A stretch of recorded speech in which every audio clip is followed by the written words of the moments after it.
Hi guys! Magandang gabi! Welcome back po dito sa Gandara SRU channel for Showbiz Update. Andito na naman nga po akong muli nagbabalik at nagmamaganda ninyo kachismosang Kim Pao upang magatid sa inyo ng latest update and fresh happenings patungkol kay Kim Chu and Papi Paulo Avelino. And para nga sa gabing itong tatalakayin natin at pag-uusapan ni may kinalaman dito po sa family ni Kimi na kung saan ay may pag-visit po sila sa shooting ng Kim Pao. So, isinare nga po ito ni Kim sa kanyang Sokmed and marami po ang nawindang, marami po ang masayang-masaya na naman na Kim Pao fans. Buhay na naman ang mga dugo at puso. So, nakakamiss din kasi yung updates ng Kim Pao. Sa pagbigyan na po natin kung sila man po nagre-rest sa Sokmed kasi syempre 'di ba minsan lang naman makapagpahinga ang Kim Pao. Pero at least di pa rin tayo pinapabayaan, may mga paayuda pa rin. Anyway, before that sa mga di pa nakasubscribe dito sa ating channel, maaari lamang napindutin po niyo ang subscribe button at notification bell na nariyan po sa baba para magi updated po kayo at ma-notify tuwing may bago po tayong chika at balita hinggil sa Kim Pao. Basta mga balita na may kinalaman kay Kim Chu and Paolo Avellino, sagot na po natin yan. So, eto na nga, simulan na natin na mainit nating balitaan. Ngayong gabing ito, isa sa pinag-uusapan ngayon sa SOCMED, ang isinare ni Kimi sa kanyang social media accounts na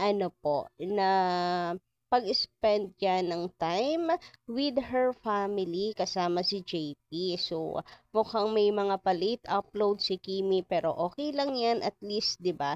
Nababawasan yung karga ng kanyang gallery ng kanyang phone. Anyway, eto nga nag-share siya ng ilang bandings nila nang umuwi si JP. Sinulit din naman nila yung time na magkakasama sila kasi minsan lang din naman po yan na mangyari and lalo akong humanga kay Kimi. Grabe guys, napaka-busy niya ng mga panahong ito. Kaliwa't kanan talaga yung trabaho ni Kimi, pero tingnan niyo naman, no, parang wala pong kabakas-bakas ng pagod kay Kimi pagdating sa kanyang family. Nabigyan pa rin po niya ng oras na pagka siya, talaga, Wonder Woman na nitong si Kim Chu. Huy, grabehan nga yun. Well, given naman na guys na kasi minsan nga lang ay susulitin yung panahon. Pero yun nga sabi ko, buti maraming imbak na energy itong si Kimi. Nakakaya niya talaga mag-multitasking. Ang dami niyang trabaho that time, 'di ba? So, sobrang nakakahanga lang talaga si Kim Chu. Napaka-family oriented din talaga naman. Halata mo na mahal nila yung family nila. Nakakaingat kasi may mga family na hindi naman po ganyang ka-close. Aminin natin. They have each other's back. Kaya si Kiwi talagang pinagpapala eh. Pero isa sa kayo nawindang guys at hanggang ngayon talaga namang mainit na pinag-uusapan sa SOCMED ng mga fans sa ito pong pagbisita nila ng nila JP sa shooting ng My Love Will Make You Disappear. Makikita nyo naman dito yung uniform ni Kimi, yan yung suot-suot niya dun sa movie, di ba? So, meron silang pa-visit sa Kimpao. And eto nga, tuwan-tuwa sila sa picture na magkatabi si JP at saka si Pao. Ang mga Kimpao fans ay grabihan yung kilig. Official ng pinakilala talaga, guys. Kay Bunso, si JP.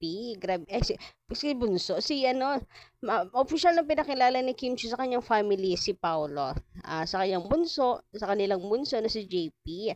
Grabihan nga yun. Sabi nga, finally yung magbayaw, nagkita na. Dami kong tawa sa Comsec. Kasi nung mga nakaraan pa to pinag-uusapan talagang nag-meet na. Kaya 'di ba yung girlfriend itong si JP ay may pag-follow po kay Paul Avellino. Iyan sinasabi natin, hindi niya ipa-follow si Paul Avellino kung hindi pa sila nagmi-meet, kung hindi pa sila nagkakakilala. And so, ayan nga, finally, 'di ba? Napaka na talaga welcome sa Chu family si Paolo Avellino. And masasabi mo ba na magkaibigan lang? Uy, grabehan nga yun. Baka nga marami pang nakatago sa baul. Itong si Kim Chu, hindi pa nalalabas lahat kasi ang dami pong mga throwback na ipinopost ni Kimi. Sabi ko sa inyo yung mga pinopost niya nitong mga nakaraan, parang iniisa-isa niyang ubusin yung nasa niya, gallery niya. Anyway, narito ilang reaction ng mga fans. Grabehan. So, Diyos ko, yung iyak ko today, balde-balde. Pictures pa lang yan, ha? How much more kung aminan na? Alam mo yung iyak na naka-smile ka, ganun ako. Napraning na ba ang lahat gaya ko? Hashtag Kimpaw. Yes, napraning na ang lahat. Grabehan ngayon. So, for sure, marami makakarelate dito. Umiiyak nang nakangiti. Kasi masaya. Ano pa lang yan ha? Visit pa lang yan ha? Pero kung sa bagay, okay lang naman na hindi po umamin ang Kimpaw. So, andun pa rin yung thrill sa atin guys. Kanya-kanyang, soko about Kimpaw, di ba? Hindi na mamatay yung alab sa atin. Okay rin naman as long as sa puso natin alam naman natin yung galawan ng Kimpaw. And kinakailangan pa ba? Guguluhin lang ng mga toxic na tao ang relasyon ng Kimpaw, di ba? Samantala, ito yung sinasabi ko sa inyo. Sabi dito, nag-meet na sila nang bayaw niya, haha. And ang cute nilang tingnan, 'di ba? Parang magbayaw na, magkasundo, gano'n. Samantala, narito naman ang heartfelt message ni Chinita Princess or ni Kimi. Ayan, tagus pa rin po sa puso. Pag si Kimi talaga ang nagsulat, na pati yung emosyon niya, damang-dama mo eh. Sabi niya dito, bro was back from Canada. Distance may keep us apart, but my heart is always with you both. I can't express enough how proud I am of the amazing individual you've become. John, watching you soar high and work so hard for your dreams fills me with so much joy and pride. You've grown into a responsible, thoughtful, and selfless person, not just for yourself, but for the people you love. Like Hill, the little brother I used to know has transformed into a man who's no longer the baby of the family.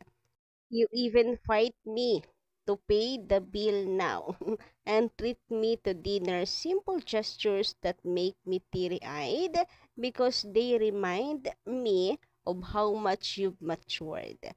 Words can't describe how much or how proud and happy I am for you and for your life right now. I just wish we had more time together and created even more wonderful memories. I love you, my Captain Alpha, one Charlie. Keep soaring. The sky is yours to conquer. And tinag nga po niya dito si JP. To Gil, it was so nice to meet you. Finally. Gil po ba, Gil? You remind me so much of our mom in your kindness, grace, and the way you care for those around you. Please take care of each other. You and JP deserve all the happiness and love in the world. Samantala, mensahe naman niya para po kay Twinkle. To Sisi Twinks, thank you for taking leave to look after JP. Life is blessing you so beautifully right now, and seeing you happy and thriving fills my heart with gratitude and love. You deserve all the wonderful things coming to you. At Twinkle Chu. Mama must be so proud of both of you, just as I am. If she were here, I'd be smiling ear to ear, seeing the strong, kind, and responsible individuals you've grown into. As for me, I am over here with my Kim Kim heart bursting with love and admiration, wishing we had more time together. Please know I'm always here for you no matter what. That was short but sweet trip. Till our next bonding. Hashtag gift of family. O diba talagang wala po sa puso ang mensahe nitong si Kimi para po sa kanyang mga kapatid. Ramdam mo na talagang siya ay proud na proud sa sa kanyang mga kapatid, kung paano sila nag-matured na rin. Anyway, hanggang dito lang muna ang ating update sa gabi ito. Maraming salamat sa inyong pakikinigan. Don't forget to click the subscribe button and the notification bell for more updates. Maraming salamat.